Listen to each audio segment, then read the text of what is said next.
ஈரானிய இராணுவம் நடத்திய சமீபத்திய ஏவுகணை மற்றும் ட்ரோன் தாக்குதல்களில் இஸ்ரேல் பிரதமர் பெஞ்சமின் நெதன்யாகு பாதிக்கப்பட்டிருக்கலாம் என்ற சந்தேகம் வலுப்பெற்றுள்ளது. நெதன்யாகு கொல்லப்பட்டிருக்கலாம் அல்லது பலத்த காயமடைந்திருக்கலாம் என ஈரானின் தஸ்னீம் செய்தி நிறுவனம் பரபரப்பு தகவலை வெளியிட்டுள்ளது. அமெரிக்க ஜனாதிபதி டிரம்பின் தூதருடன் திட்டமிடப்பட்டிருந்த மிக முக்கிய சந்திப்பு திடீரென ரத்து செய்யப்பட்டிருப்பது இந்த சந்தேகங்களை மேலும் அதிகரித்துள்ளது. அண்மை காலமாக நெதன்யாகு பொது நிகழ்வுகளில் தோன்றாததும் அவரது இல்லத்தை சுற்றி பாதுகாப்பு பன்மடங்கு அதிகரிக்கப்பட்டுள்ளதும் இஸ்ரேலில் ஏதோ ஒரு அசாதாரண சூழல் நிலவுவதையே காட்டுவதாக ஈரான் தரப்பு வாதிடுகிறது.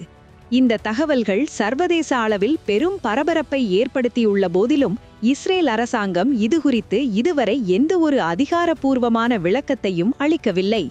இஸ்ரேல் தரப்பில் நிலவும் இந்த மௌனம் பல்வேறு யூகங்களுக்கு வழிவகுத்துள்ளதோடு மத்திய கிழக்கு பிராந்தியத்தில் உச்சக்கட்ட பதற்றத்தை உருவாக்கியுள்ளது.